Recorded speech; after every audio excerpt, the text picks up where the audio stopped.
All right, so let me give you a quick update on something totally unrelated to everything. Trying to put together a pit bike slash desert trail rider. Managed to get a hold of this one. We actually got the tanks over yonder and a set of plastics and a seat and some other random goodies, but I'm probably going to simplify some of that. Getting the original stuff's a little bit hard. Anyway, got this for 150 bucks up by Sutter Mill, and you know, it's kind of rough. It's missing all the hand controls, missing the lights, missing the brackets. But this is the 1980 Honda XL 500S, so it was street registered at one point, and it's kind of badass. 500cc. It's got a compression release. I've got a Mikuni carb for it that's not on it, that we got for another 25 bucks off eBay. And you notice it's got the street sprocket, which is pretty awesome. And yeah, honestly, it's in pretty good shape. We just hit it with the pressure washer. You'll note everything's zip tied off and plasticky, so we hopefully didn't get it into the motor. But a little purple Zep, and honestly, it looks. I might try to edit in a photo, although doesn't really matter. I'll put it on Instagram. But yeah, this one came out anyway. So we got this one yesterday. There was a dude selling it for 700 bucks, which honestly, it's not bad for these bikes. These are going for more money than they should be.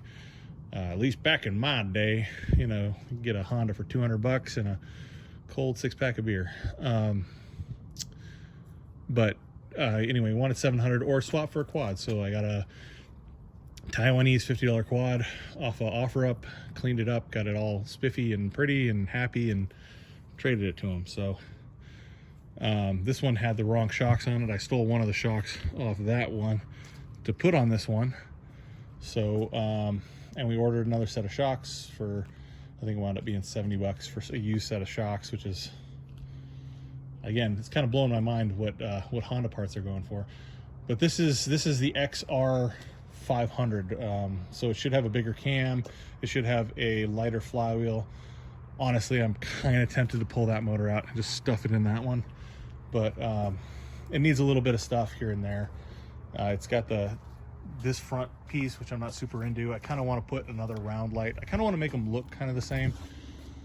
You know, I like the idea of being able to go do parts runs on that one. So that one's gonna go back to stay being street registered, and then this one will be a, you know, one so you can have somebody come alongside and ride with you. My brother, I'm looking at you. We're gonna have to hit the desert. Anyway, so that's where we're at. We're gonna need a couple of new seat covers. I'm either gonna make some tins. I don't know if the street one's gonna wind up with the tins or the off-road one is. The off-road one runs. I've heard it run. So even though it's got some funky stuff going on with it, you know, it's got a broken off bolt in there.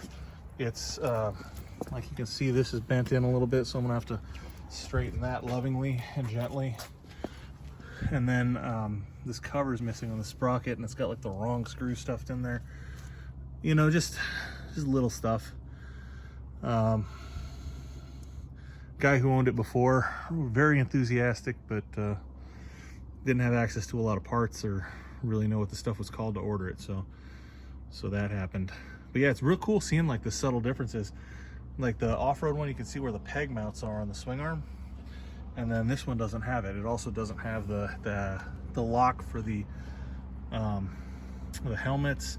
And I think this seat that came on it, this one with the Metallica, that's I think a repurposed jacket, and is shorter than the street one. I think the street one's set up for 2-up riding, but you know, that's neither here nor there.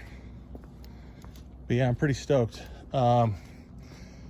It's amazing like how few miles these supposedly have. I think that the cables just got disconnected, because this one, you know, 1,500 miles, and then this one is at 1,400 miles. So I don't know. I guess they get about 50 miles to the gallon, 2.25 gallon tanks or 2.5 gallon tanks.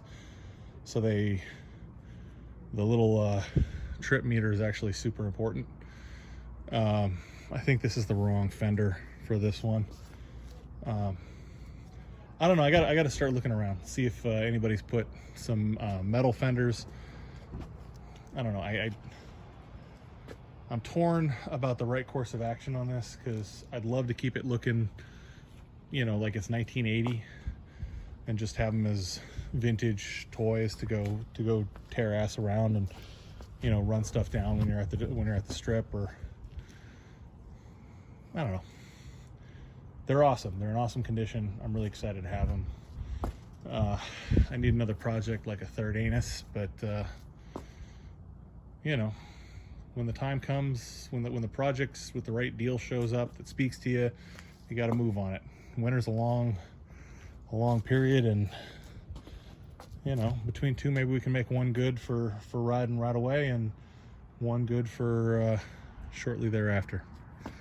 Anyway, that's where we're at. Hopefully on the next one, we'll be getting the heads back on the diesel, and should theoretically be seeing the tanks soon. So that's where we're at.